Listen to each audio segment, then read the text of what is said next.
I haven't filmed much out here recently, so thought I'd give it another try. The wind frequently gives problems with the sound quality, but there's no wind tonight, so let's test it out. This is a supplemental video. A couple of things I just wanted to mention that I forgot to discuss in my readings. But before I go into that, just want to say my goal was 500 subscribers by the October General Conference. This week, we just passed that milestone. We now have, last time I checked, 505 subscribers. Now, the YouTube subscribers fluctuates a bit. You know, on Monday I had 497, but on Tuesday it was 492.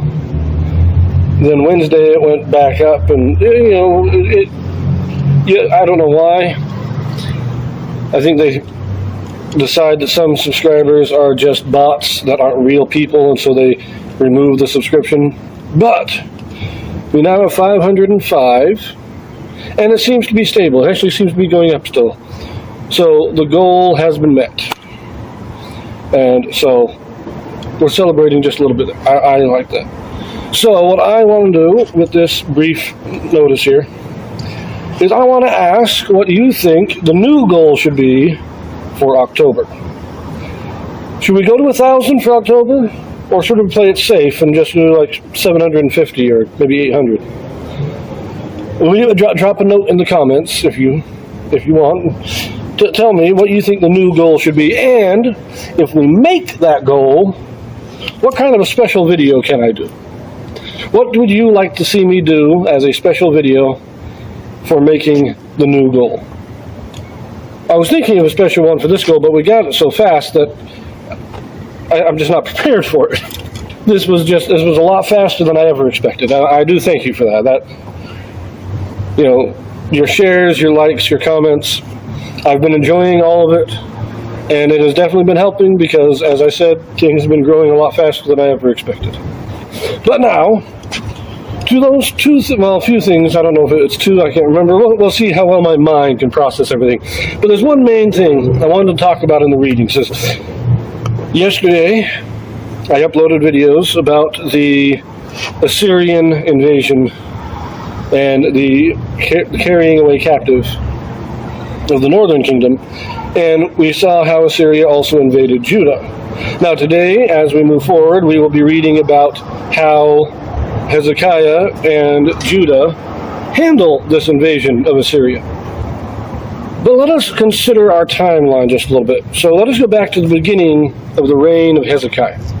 In the first year of Hezekiah, Hoshea has been king for 5 years when Hezekiah comes to the throne. In his first year, remember, Hezekiah hosts a giant Passover for both kingdoms. He invites everybody, both Judah in the south and Israel in the north. Anybody who wants to is welcome to come to this Passover. He cleans out the temple, gets the priests to re-sanctify themselves, gets everything ready. He actually starts off with a big, huge sacrifice to sanctify the priests and sanctify himself and sanctify the city of Jerusalem. Then he sends out the invitations, telling everybody, look, come back, repent, turn back to God, and we'll all be good. And a lot of people do. A lot of people come back from Israel.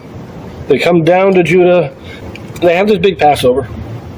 And they're having such fun with it that they decide to have a second Passover. And when it's all done, the spirit is so strong on everybody that attended that they all destroy all their idols.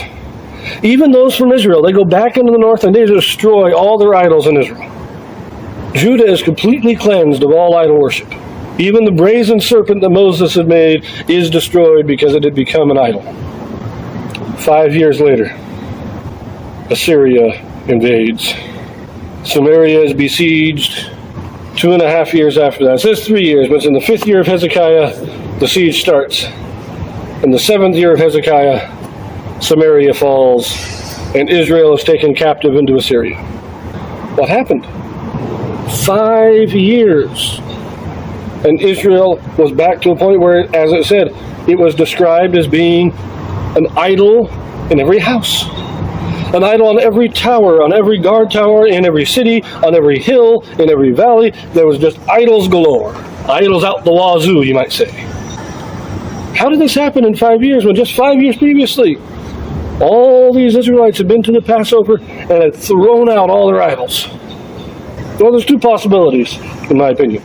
First, that this description of all the idols, of idols being everywhere, is a bit of an exaggeration for dramatic effect. That it wasn't everybody, but there wasn't enough people who had destroyed their idols to hold back this destruction. God had already declared this destruction was going to happen because of what Jehu had done. When Jehu came in and took over the kingdom, he did not get rid of those 2 golden calves. So God said, nope, that's it, we're done. He promised Jehu four generations, and then destruction. And even though all these Israelites came down and joined this Passover, and they got rid of their idols, it wasn't enough. So, in other words, they got rid of their personal idols. They got rid of the idols in their houses. But they kept the idols in public, in the towers, in the cities, on the high places. The public worship didn't change. Only the private worship did. Now that's one possibility.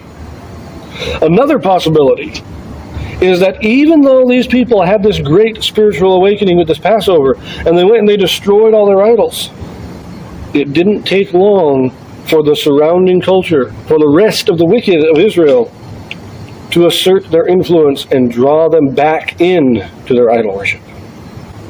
And you might think the 5 years is not long. It would have taken longer, but consider that in the Book of Mormon, in 3rd Nephi, they go to war against the Gadianton robbers, and they totally destroy them.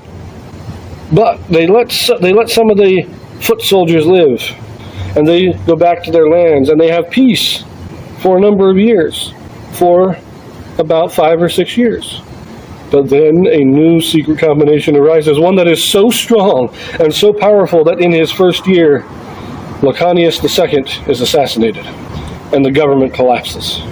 And this happens less than a decade after that great time when they were led by Gidgiddoni and Lecanius I, and Nephi was the prophet. And there was righteousness. This was the time that we are told that the curse was lifted from the Lamanites, at least those Lamanites that joined with the Nephites, because everybody was partaking in this righteousness. Everybody was zealous for righteousness. But it took less than a decade for the evil influence to assert itself again and cause the destruction of the Nephite government. So it is very possible that within 5 years, these people who had had the spiritual awakening fell back into their idol worship. And I say 5 years because that's when the siege began, but it was actually 7 years before Samaria actually fell and the people were taken captive. And I think that'll do it for this video.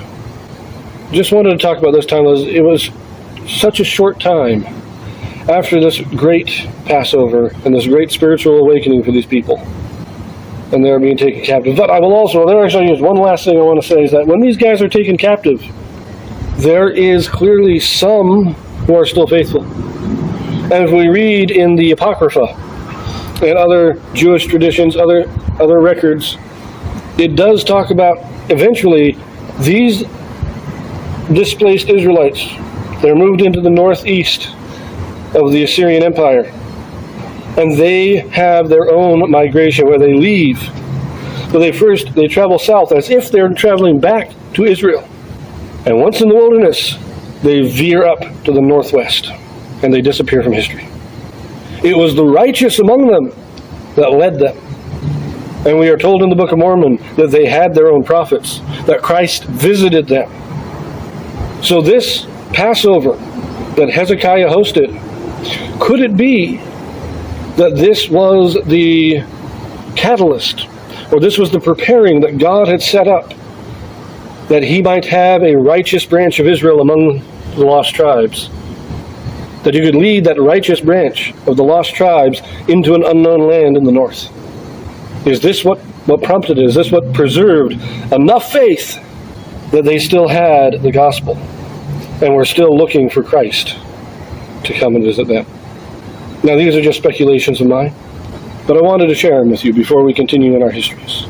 So, I will end it here. We are moving in to the story of Hezekiah and how he deals with the Assyrian invasion. So we will see you there. But before I go, again, like, subscribe, click the notifications, share, comment, all these things. And remember, in the comments, tell me what you think my new goal should be, and what kind of special video you might enjoy seeing if that goal is reached.